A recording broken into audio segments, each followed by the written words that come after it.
Hi everyone, good morning. आज 11 मई है और देखो, जो प्राइमरी में शिक्षक भर्ती आने वाली है उसके जो आंकड़े हैं रिक्त पदों के सापेक्ष वो लगातार बदलते रहते हैं।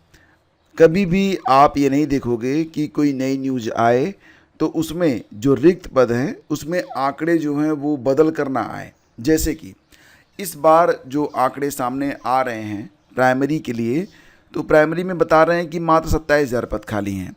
इसके पहले जो आंकड़े आए थे उसमें आपने देखा था कि कभी 55,000, कभी 50,000, कभी कभी तो 70,000 के आसपास तक पद खाली बताए जा रहे थे। लेकिन फ़िलहाल अब जो रिक्त पद बताए जा रहे हैं कि खाली हैं, जिन पर शिक्षक भर्ती होगी, वो 27,000 हैं। ठीक है। और साथ ही साथ अगर बात करें टीजीटी और पीजीटी एग्ज़ाम के बारे में, असिस्टेंट प्रोफेसर एग्ज़ाम के बारे में, तो सबसे पहले तो ये न्यूज़ आप देख लो कि असिस्टेंट प्रोफेसर भर्ती परीक्षा यानी कि जो विज्ञापन संख्या 51 है उसके सापेक्ष जो उत्तरमाला है जारी कर दी गई है। और उत्तरमाला में सारे विषय जो है शामिल किए गए हैं, आप यहाँ पर देख सकते हैं। और जो भी यहाँ पर आपकी आंसर की है, यानी कि जो भी आपका सब्जेक्ट रहा है उसके सापेक्ष आप अपनी बुकलेट का उत्तर कुंजी से मिलान कर सकते हैं। और अगर कोई एस्पिरेंट ऐसा भी है जिसको लगता है कि उत्तर कुंजी जो है वो सही नहीं है, तो अगर उसे ऑब्जेक्शन करना है तो वो ईमेल के माध्यम से ऑब्जेक्शन कर सकते हैं। अब यहाँ पर ध्यान देना कि हार्ड कॉपी और सॉफ्ट कॉपी के बारे में लिखा गया है। तो हार्ड कॉपी का मतलब यहाँ पर पीडीएफ से है, क्योंकि पीडीएफ में कोई बदलाव नहीं होता है। और सॉफ्ट कॉपी यानी कि यहाँ पर एमएस वर्ड फॉर्मेट में, तो दोनों फॉर्मेट में आपको यहाँ पर ऑब्जेक्शन लगाना है। लास्ट डेट जो है वो साक्षी दिनांक 19 मई है। 19 मई तक शाम 5 बजे तक अभ्यर्थी जो है वो ऑब्जेक्शन कर सकते हैं।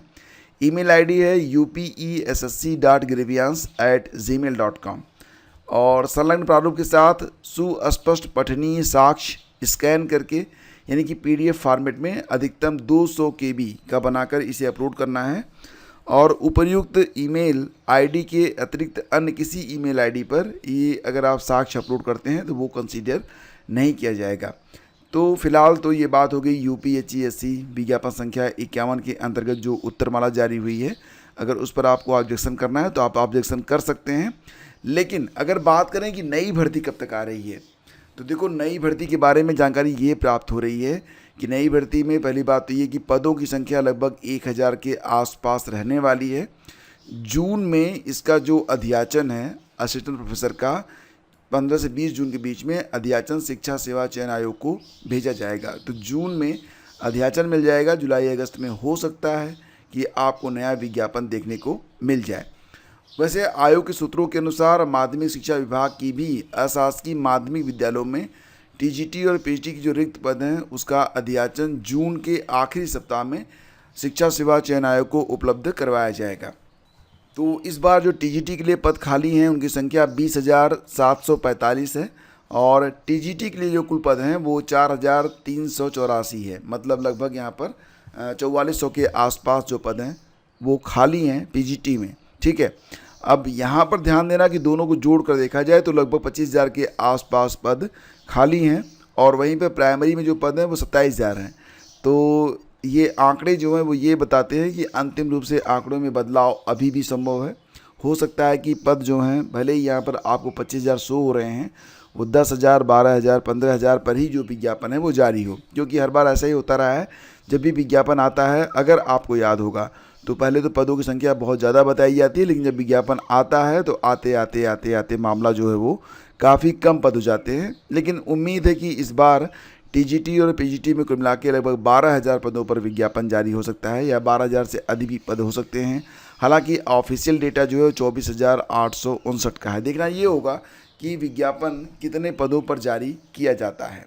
और बात करें प्राइमरी के बारे में तो 27,000 पद खाली हैं और आयोग ने बेसिक शिक्षा विभाग से भी रिक्त पदों का अध्याचन मांगा है। तो एक बात तो क्लियर है, यहाँ पर आप देख पा रहे होंगे कि जून के महीने में असिस्टेंट प्रोफेसर टीजीटी और पीजीटी के लिए अध्याचन भेजने के बारे में तो समाचार यहाँ पर मिल रहा है, लेकिन अभी प्राइमरी के लिए यहाँ पर अध्याचन कब भेजा जाएगा इसके बारे में कोई भी जानकारी यहाँ पर उपलब्ध नहीं है। तो प्राइमरी वाला मामला जो है वो अभी भी आप समझ पा रहे होंगे।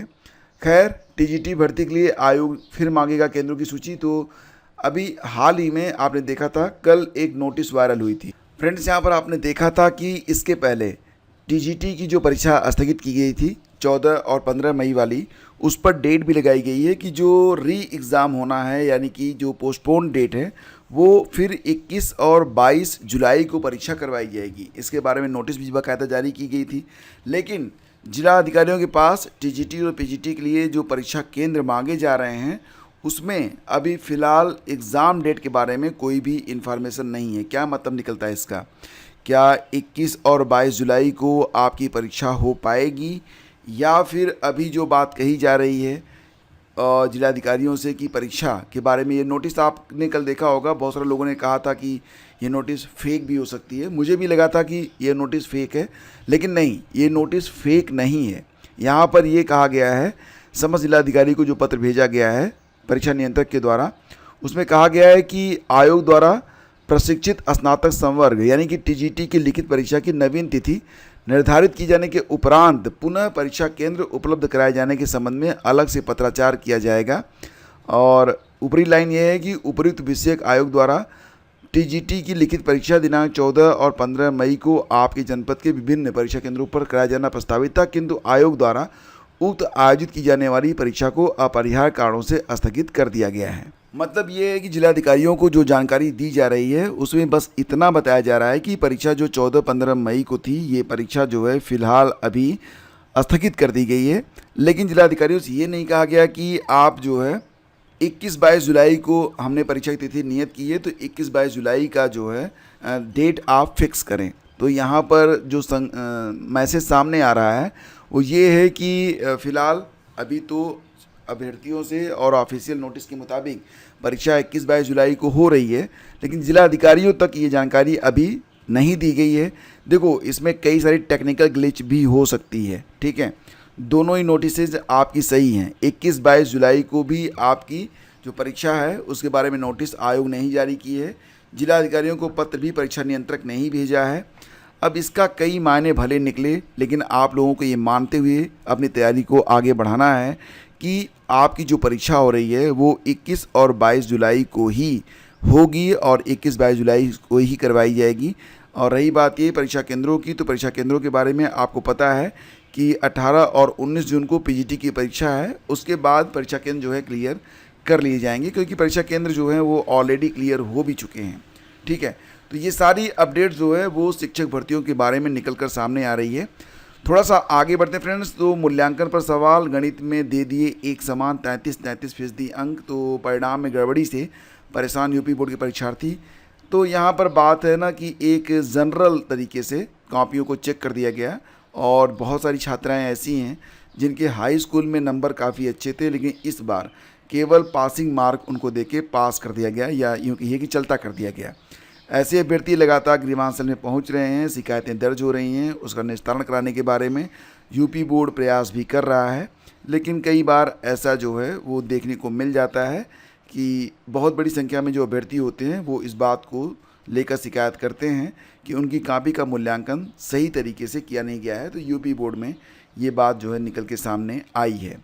थोड़ा और आगे बढ़ते हैं। मई और जून में बटेगा 4 महीने का राशन, तो मई में 2 महीने और अगले जो 2 महीने होंगे उनको जून के महीने में बांटा जाएगा। कहा जा रहा है कि फ़िलहाल भारत और पाकिस्तान के बीच में जो तनाव चल रहा है उसके मद्देनज़र ये निर्णय लिया गया है, लेकिन वर्तमान में मुझे लग रहा है कि स्थितियां बदल रही हैं और हो सकता है कि आपको हर महीने जैसे राशन मिलता था उसी प्रकार से मिले। खैर, अभी फाइनल निर्णय तो सामने आया नहीं है, लेकिन अखबारों में माने तो मई और जून का जो राशन है वो मई में आपको मिल जाएगा, और आगे जो है जून जुलाई का जो राशन है वो आपको जून में मिल जाएगा।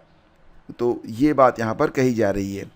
सीए की जो स्थगित परीक्षाएं थी अब 16 से 24 मई तक होंगी। देश में सुरक्षा स्थिति के मद्देनज़र स्थगित की गई सीए की परीक्षाएं अब 16 से 24 मई तक आयोजित होंगी। Institute of chartered accounts of India यानी कि आईसीएआई ने शनिवार को इसकी घोषणा कर दी है। पहले ये परीक्षाएं 9 मई से शुरू कराई जानी थी, लेकिन इसे स्थगित किया गया था। अब ये परीक्षाएं 16 से 24 मई तक आयोजित की जाएंगी। और फिलहाल एक मामला जो है स्टाफ नर्स भर्ती का है, जो कि कोर्ट में पहुंच चुका है, और इसमें कोर्ट ने एक सवाल किया है, और सवाल ये है कि स्टाफ नर्स भर्ती परीक्षा 2023 में कट ऑफ से ज़्यादा अंक पाने वाले अभ्यर्थियों के नाम चयन सूची में क्यों शामिल नहीं हैं? सवाल न्यायमूर्ति अजीत कुमार की अदालत ने प्रयागराज की अर्चना रानी और 10 अन्य की ओर से जो याचिका दाखिल की गई है उसके मद्देनज़र किया है। तो इससे पहले कोर्ट ने आयोग से घोषित परीक्षा परिणाम सीलबंद लिफाफे में तलब किया था। आयोग की ओर से पेश परिणाम में कोर्ट ने पाया कि याची, साधना यादव और अमन वर्मा को कट ऑफ से ज़्यादा अंक मिले हैं, फिर भी इन्हें चयन सूची में स्थान नहीं दिया गया है। आयोग के अधिवक्ता ने कोर्ट को बताया कि साधना के बराबर अंक पाने वाले एक अन्य अभ्यर्थी उम्र में उससे वरिष्ठ है, लिहाजा टाई ब्रेक नियम के कारण वह चयनित नहीं हो सकी है, जबकि आयोग की ओर से अमन वर्मा के बारे में कोई स्पष्टीकरण नहीं दिया जा सका। अब कोर्ट ने परीक्षा परिणाम में गड़बड़ी की आशंका पर आयोग से 12 मई तक स्पष्टीकरण को तलब किया है। अब देखो फ्रेंड्स, यहाँ पर बात ये है कि याची के अधिवक्ता जयंत कुमार ने दलील दी है कि टाई ब्रेक नियम तब लागू होता है जब रिक्तियाँ शेष न हों। मौजूदा भर्ती में आयोग ने पुरुष वर्ग के 11 और महिला के 276 पद यह कहते हुए खाली छोड़ दिए हैं कि उपयुक्त उम्मीदवार नहीं है, तो ऐसी स्थिति में टाई ब्रेक रूल जो है वो लागू नहीं होता है। तो ये सारी खबरें जो हैं वो आज के अखबारों में हैं। और फ्रेंड्स, अगर ये सेशन आपको अच्छा लगता है तो प्लीज़ इसे लाइक और शेयर भी आप लोग कर दिया करें। हम मिलते हैं आपसे अगले वीडियो में। आज्ञा दीजिए, नमस्कार, जय हिंद।